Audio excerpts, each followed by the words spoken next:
हमारे देश में अलग अलग संप्रदायों के लिए कुछ अलग अलग कानून बने हुए हैं, जो कि सीधे तौर पर ये समानता के अधिकार का उल्लंघन है।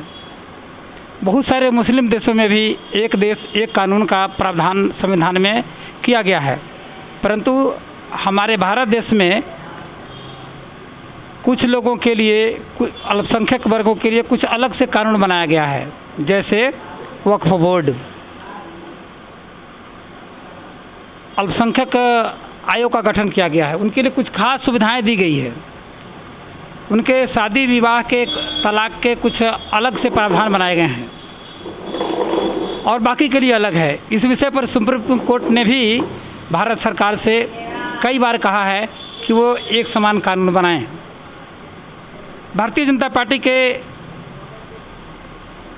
एजेंडे में भी बहुत पहले से घोषित है, जैसे राम मंदिर, धारा 370-35 से हटाना, उसी तरह से समानता, एक देश एक कानून का उनका एजेंडे में पहले से तय है। अब इस बात को बड़े ज़ोर शोर से उठाया जाने लगा है और भारतीय जनता पार्टी ने भी कमर कस लिया है। भारतीय जनता पार्टी की केंद्र सरकार ने कमर कस लिया है कि एक देश एक कानून बने। अभी फ़िलहाल में यूसीसी ने जनता की राय मांगी है। इसी क्रम में, इसी सिलसिले में मैं सुल्तानपुरी के सनी बाज़ार रोड स्थित श्री राम मंदिर के महंत श्रीमान भैरव प्रसाद पांडे जी के सामने उपस्थित हूँ और उनकी राय जानना चाहता हूँ। सर बताइए, समान नागरिकता संहिता के बारे में आपका क्या राय है? देखिए, इसका नाम है समान नागरिक संहिता है। इसमें समानता का व्यवहार है। जितने भी धर्म हैं, जाति हैं, सबके लिए समान कानून होना चाहिए। शादी विवाह, ज़मीन जायदाद और जो है महिलाओं का अधिकार, बच्चों का अधिकार, जितने भी अधिकार है सबका समान अधिकार होना चाहिए, समान रूप से। इसको इसीलिए समान नागरिक संहिता कहते हैं। एक देश एक कानून, ये बहुत पहले से मांग है और संविधान में भी ये जो है इसका प्राविधान है, इसलिए इसको लागू होना चाहिए। और जो विरोध कर रहे हैं वो केवल राजनीति कर रहे हैं, विरोध नहीं है। वो विरोध नहीं, वो राजनीति है। राजनीति के अंतर्गत ये विरोध हो रहा है।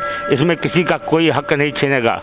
आप बताइए, हिंदू, जैन, बौद्ध, सिख, ये जितने भी धर्म हैं, इनके लिए ये कानून है, लेकिन क्या इनके अपने रीति रिवाज कोई बदल गए?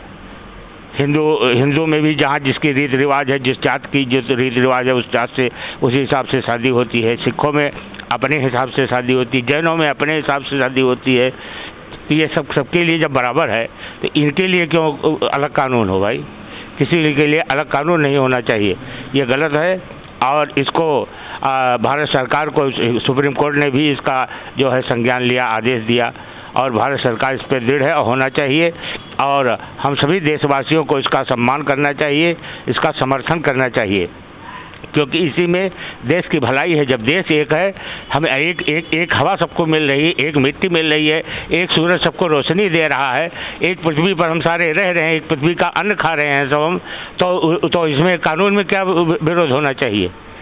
ये तो बहुत गलत है। ये देश के साथ जो है ये नाइंसाफ़ी है, गलत है ये।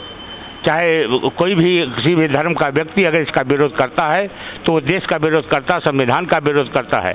संविधान में हमारी ये बातें जब लिखी है, धारा 44 में, हमें इतना संविधान का नहीं हमने देखा है, लेकिन जो है संविधान में ये बात है, अगर निहित है तो इसको होना चाहिए और इसको सरकार को सख्ती के साथ लागू करना चाहिए। इसमें किसी की सुनना नहीं चाहिए, कोई भी हो।